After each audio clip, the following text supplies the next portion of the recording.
Ha llegado el momento de hablar sobre un pueblo, una cultura, una civilización que fue muy importante y una gran potencia en el segundo milenio antes de Cristo. Conocidos por ser unos duros y potentes adversarios del Egipto más próspero, llamados como los habitantes de la tierra de los 1000 dioses, una civilización auténtica y digna del sobrenombre el Coloso de Bronce. Los saludo y les doy la bienvenida. Es para mí un honor presentarles a los hititas.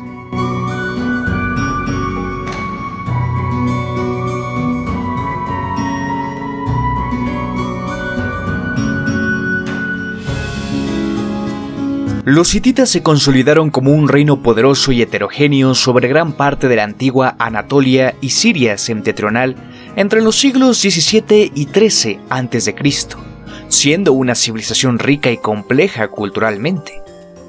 Las primeras alusiones a la existencia de este pueblo provienen de diversas fuentes de la antigüedad, partiendo desde fuentes egipcias, asirias e incluso bíblicas, y se han corroborado en nuestros tiempos gracias a los descubrimientos arqueológicos. El origen de los hititas, quienes se autodenominaban como nesitas, se ubica fuera de Asia Menor. Lingüísticamente, los hititas pertenecen a la familia indoeuropea y alcanzaron progresivamente a la península de Anatolia desde el norte durante el tercer milenio a.C.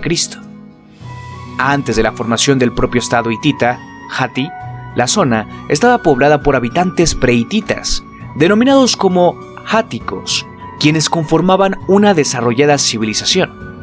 Estos fueron absorbidos por los hititas y su cultura influyó mucho en estos últimos. Al inicio del segundo milenio a.C., la península de Anatolia estaba repleta de un puñado de pueblos divididos. Pero alrededor del siglo XVII a.C. se produjo la unificación de estos en un verdadero estado hitita, que estableció su capital en la ciudad de Hattusa, por lo que la formación del reino hitita tuvo su origen en las disputas entre estos poderes independientes de Anatolia. De esta manera, vamos con la periodización que nos permite la facilitación del estudio de esta civilización. Se divide en 3. Periodo del Reino Antiguo, que va del siglo XVII al siglo XV a.C. Aquí se inaugura la civilización hitita. Es un periodo plagado de conflictos militares, tanto internos como externos de los territorios de la península de Anatolia, en particular contra rivales poderosos como los hurritas. Después viene el periodo del Imperio Temprano, que va del siglo XV al XIV a.C. En este siguiente periodo, los hititas, aunque consolidando su poder, parecen sufrir una relativa decadencia y época de crisis, tomando territorios en Siria, pero igual perdiéndolos. Y por último tenemos al periodo del Imperio Tardío, que va del siglo XIV al XIII a.C. El reino hitita alcanza su máxima gloria, se encuentra en la cima de su poder, retoma los territorios perdidos en Siria de forma permanente. Por estos siglos lleva a cabo sus conflictos contra Egipto y Asiria. Sin embargo, alrededor del 1200 a.C., el imperio hitita, al igual que muchos otros pueblos del Mediterráneo oriental, colapsa y desaparece. Es así como los hititas quedan como un simple recuerdo hasta su redescubrimiento en la actualidad. Presentado esto, adentrémonos a conocer a esta magnífica civilización.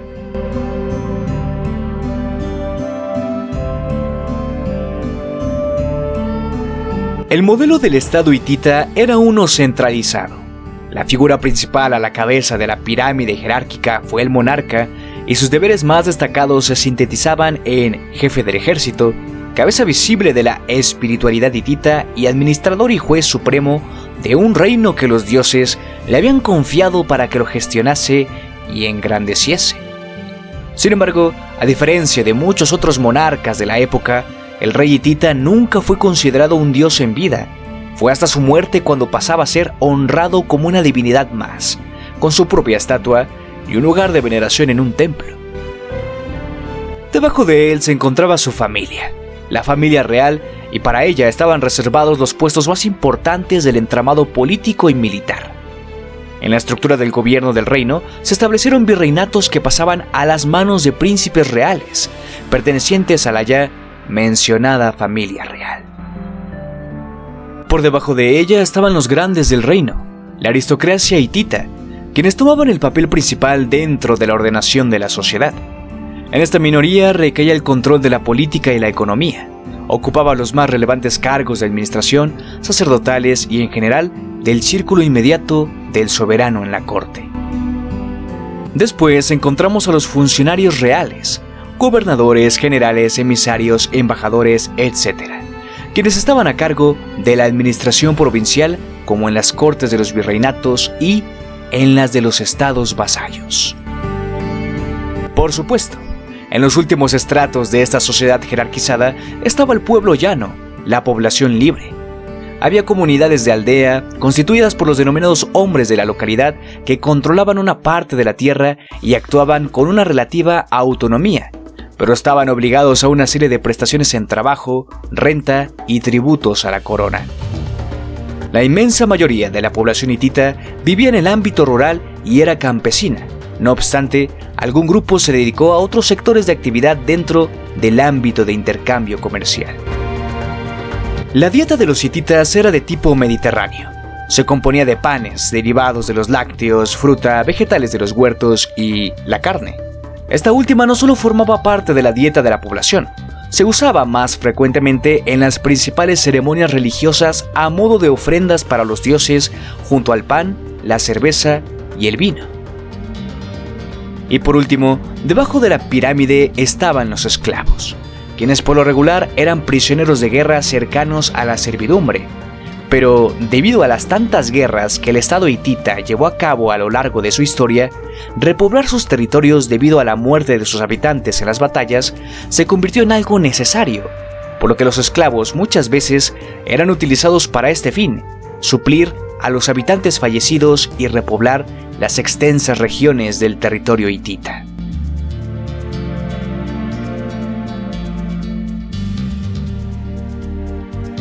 Al igual que todas las civilizaciones antiguas, los hititas se reflejaban en su religiosidad, donde los dioses se interpretaban como manifestaciones de las múltiples fuerzas cósmicas. Los hombres hititas eran servidores respetuosos, se preocupaban de mantener una actitud piadosa y que no faltasen las ofrendas y sacrificios para los dioses, que se encargaban de protegerlos y de mantener una disposición favorable hacia sus fieles. La religión hitita fue una síntesis bastante compleja de tradiciones e influencias. Su panteón de dioses estaba conformado por tantos que los textos denominaban al estado hitita como la tierra de los 1000 dioses. Algunos de ellos, o por lo menos los más importantes, eran aquellos que conformaban a la pareja principal, la divinidad solar, Arina, y su esposo, el dios de la tempestad, Tarhunt. Junto a ellos había distintas divinidades tutelares, protectoras, celestes, bélicas, infernales, etc. La figura principal que actuaba como intermediaria entre ambas esferas, dioses inmortales, era el monarca hitita, junto con una amplia jerarquía sacerdotal cuyo grado de poder, más allá de lo religioso, provenía de las propias instituciones de los templos que dirigían.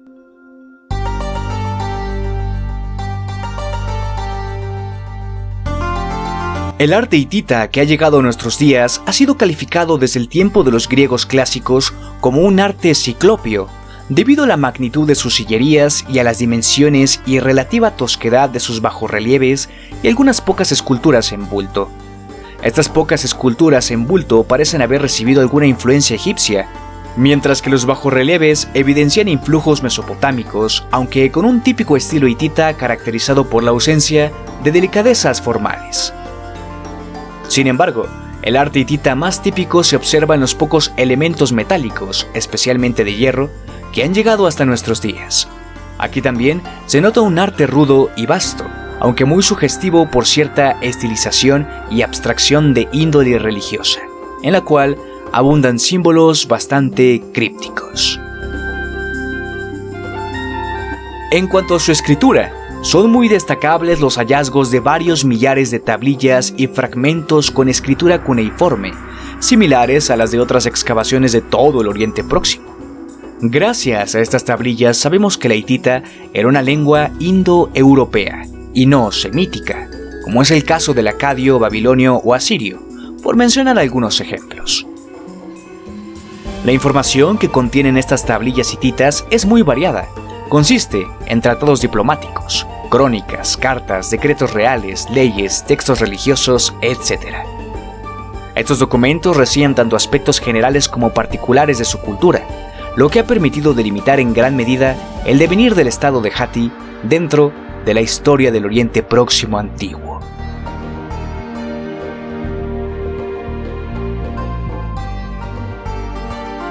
Hattusili I es el primer rey del estado hitita del que tenemos constancia.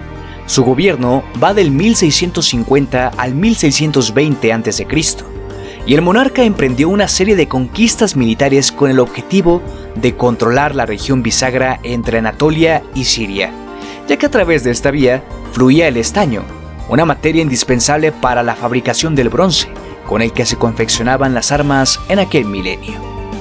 De su reinado destaca el asedio de la ciudad de Urshu del 1649 a.C. El siguiente rey hitita fue Mursili I, gobernó del 1620 al 1590 a.C., y su reinado también se destacó por numerosas campañas militares. Incluso consiguió guerrear y saquear a la propia Babilonia, una ciudad mesopotámica que ya para ese entonces gozaba de popularidad. Esta hazaña le permitió afirmar el papel del estado de Hatti como potencia. Estos dos primeros reyes hititas, Hattusili I y Mursili I, consiguieron hacer que el territorio hitita dominara a la Siria occidental.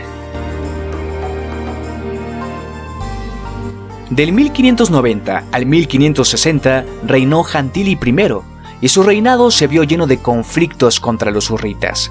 Conflictos que no pudo controlar y que precisamente es su gobierno el que da inicio a una larga época de decadencia y estancamiento del estado hitita. Los siguientes monarcas no hicieron nada más que perjudicar la situación de su reino. Tanto es así que en un momento dado, el estado hitita perdió el control de los territorios de Siria, mismos territorios que los dos primeros reyes se esforzaron tanto en conseguir. Es hasta la llegada al trono del rey Tudhaliya I, quien gobernó a partir del 1400 a.C., que se logró la reconquista de los territorios perdidos. Célebre es su ataque y toma de la ciudad de Alepo y su conquista de los dominios del reino hurrita de Kisuatna. No sabemos exactamente cuándo dejó de gobernar y tampoco sabemos de cuándo fueron los reinados de los siguientes monarcas, Arnuwana I y Hattusili II. Lo que sabemos con precisión es que fue en el gobierno de uno de estos dos reyes cuando se dio inicio a las relaciones diplomáticas entre Hatti y Egipto. Del 1360 al 1344 a.C. gobernó Tudhaliya III, pero más importante fue su hijo, Suppiluliuma I, quien reinó del 1344 al 1322 a.C. Y podemos decir que fue el rey más importante de los hititas, pues amplió de manera definitiva los confines del imperio hitita, anexionándose el reino de Mitanni y muchos estados sirios. Esto último marca el comienzo del choque entre las rivalidades de los hititas y los egipcios, ya que los egipcios poseían territorios del sur de Siria y tras tomar el reino de Mitanni, Suppiluliuma tomó los territorios sirios para sí, afectando los intereses egipcios y dando inicio a hostilidades que durarían varias décadas. En el 1327 a.C., Suppiluliuma se encontraba asediando la ciudad de Carquemis, y es por aquel entonces cuando recibió una embajada de Egipto. En resumidas cuentas, la viuda del faraón Amenhotep IV le pedía al rey hitita que le enviara un hijo suyo con el que ella pudiera desposarse, y de este modo convertirle en faraón de Egipto, terminando así con las hostilidades. Después de meditar sobre el asunto, el rey hitita accedió a la petición de la viuda del faraón y mandó a su hijo Sanansa a Egipto. Sin embargo, todo fue un engaño, pues nada más llegar a la tierra de los faraones, el príncipe hitita fue asesinado. El conflicto hitita-egipcio aún estaba lejos de terminar. A la muerte de Suppiluliuma, fue su heredero Mursili II quien llegó al poder y gobernó del 1322 al 1295 a.C. Fue un rey que combatió tanto contra egipcios como contra asirios y destacó por haber expandido el territorio hitita hacia el occidente, venciendo y anexándose al reino de Arzawa. A su muerte fue su hijo Muwatalli II quien tomó el poder en 1295 hasta su muerte en el 1272 a.C. Fue él quien dedicó todos sus esfuerzos a hacerle frente a los egipcios y depositó sus ambiciones en obtener el control total sobre los territorios de Siria, misma región por la cual los egipcios también luchaban. Muwatalli II se enfrentó contra uno de los mejores faraones de Egipto, Ramsés II, y todas sus hostilidades estallaron en la batalla de Kadesh del año 1274 a.C. Dicha batalla se prolongó durante horas y ambos bandos sufrieron enormes bajas. El resultado final del encuentro fue inconcluyente. No hubo un claro vencedor, fue un empate. La guerra hitita-egipcia aún no había terminado, pero ambos bandos estaban tan agotados que de aquí en adelante las rivalidades fueron disminuyendo. El siguiente rey hitita fue Mursili III, quien solo gobernó 5 años, pues en el 1267 a.C., Hattusili III lo derrocó a merced de un golpe de estado. Hattusili III reinó hasta el 1237, y de su gobierno destaca la firma del Tratado de Paz con Egipto en el 1259, poniendo así fin a la guerra hitita-egipcia. Tras Hattusili III, las riendas de Hatti pasaron a manos de Tudhaliya IV, quien reinó desde el 1237 hasta el 1207 a.C. Su gobierno sufrió los golpes agresivos de los asirios y perdió muchas batallas en su contra. Después de él, gobernó Suppiluliuma II, el último rey hitita, y es en este momento donde pasaré a la siguiente y última sección de este video.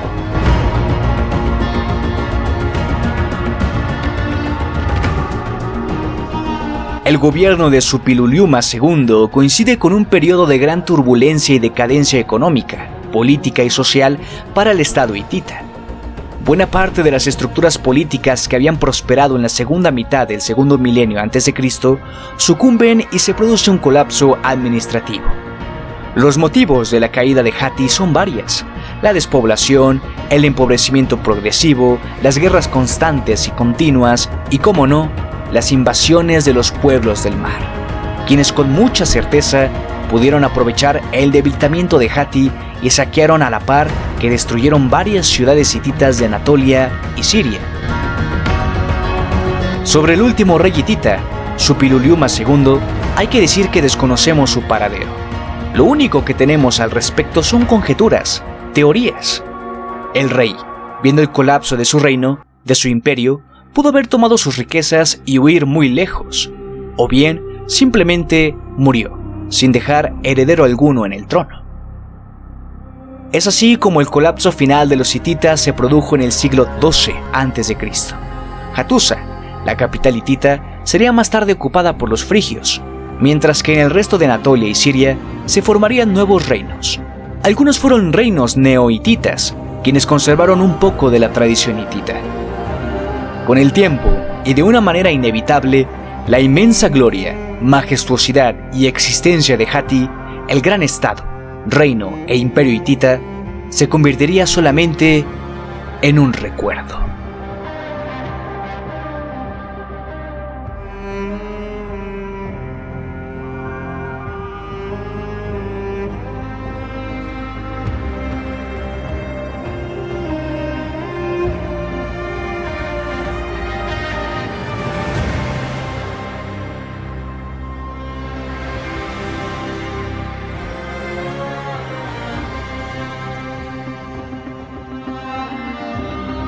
Gracias por ver este video. Si ha sido de tu agrado, no dudes en apoyarme compartiendo, suscribiéndote y dándole like. Nos vemos en próximos videos como este. Cuídate mucho y éxito en tu camino.